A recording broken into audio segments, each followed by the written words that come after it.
રાજકોટમાં Raghuvanshi youth foundation દ્વારા શિક્ષણના ઉત્થાન માટે એક સરાહનીય પહેલ કરવામાં આવી છે. આગામી તારીખ 7 જૂન રવિવારના રોજ સરાજા બેકરી પાસે આવેલા સેમસંગ સ્ટોર ખાતે ફાઉન્ડેશન દ્વારા વિદ્યાર્થીઓ માટે બુક વિતરણ કાર્યક્રમ યોજાશે. માત્ર શિક્ષણ જ નહીં, પરંતુ રઘુવંશી યુથ ફાઉન્ડેશન છેલ્લા ઘણા સમયથી રક્તદાન શિબિર, ગરીબ વિદ્યાર્થીઓને આર્થિક સહાય, વૃદ્ધાશ્રમમાં ભોજન સહાય જેવી અનેક સામાજિક સેવાકીય પ્રવૃત્તિઓ દ્વારા સમાજ સેવાનું ઉત્કૃષ્ટ કાર્ય કરી રહ્યું છે. આ કાર્યક્રમના પૂર્વે ફાઉન્ડેશનના કાર્યકર્તાઓએ અબતક મીડિયાની મુલાકાત લઈ વિશેષ ચર્ચા કરી હતી. મારું નામ છે પરાગ તન્ના અને મારી સાથે મિલનભાઈ ઠકરાર અને હાર્દિકભાઈ પટેલિયા, અમે લોકો રઘુવંશી યુથ ફાઉન્ડેશન તરફથી આવેલા છીએ.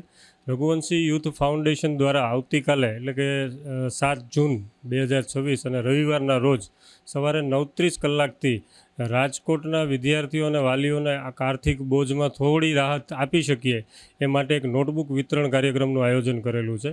અમે જે નોટબુક બાળકોને આપવાના છીએ એ નોટબુક ખૂબ જ પ્રીમિયમ ક્વોલિટીની અને જે માર્કેટમાં 80થી 90 રૂપિયાની એક કોપી મળતી હોય છે તે માત્ર 30 રૂપિયામાં અમારી સંસ્થા દ્વારા દરેક વિદ્યાર્થીઓને નાત જાતના ભેદભાવ વગર અને તમામ વર્ગના લોકો એટલે કે આર્થિક રીતે નબળા વર્ગો અને મધ્યમ વર્ગના લોકો પણ યુઝ કરી શકે એ પ્રકારની નોટબુકનું વિતરણ કરવાના છીએ.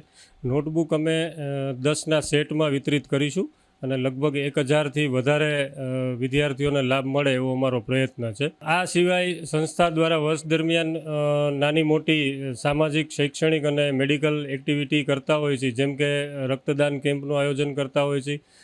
વીરપુર પદયાત્રા વખતે પદયાત્રીઓની સેવા માટે થઈને એક મેડિકલ કેમ્પનું આયોજન કરતા હોઈએ છીએ.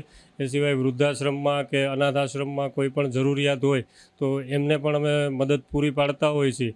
અને વિદ્યાર્થીઓને ફીઝમાં કોઈ સહાયની જરૂર હોય તો એમને આર્થિક રીતે ફીઝમાં પણ મદદ કરતા હોઈએ છીએ. આવતીકાલનો કાર્યક્રમ છે સેમસંગ સ્ટોર સરાજા બેકરીની બાજુમાં Savan Serena building Raiya road Rajkot ખાતે રાખેલ છે. તો અબતક મીડિયાના માધ્યમથી રાજકોટના દરેક વિદ્યાર્થી અને એમના વાલીઓને વિનંતી કરીએ છીએ કે આપ પણ આવી અને કોઈ પણ જાતના કાગળ કે માર્કશીટ કે કશું લાવવાની જરૂર નથી. આપ આવી અને ત્યાંથી બુક પરચેસ કરી શકો છો. તો વધુમાં વધુ લોકો લાભ લે એવી અપીલ. Thank you.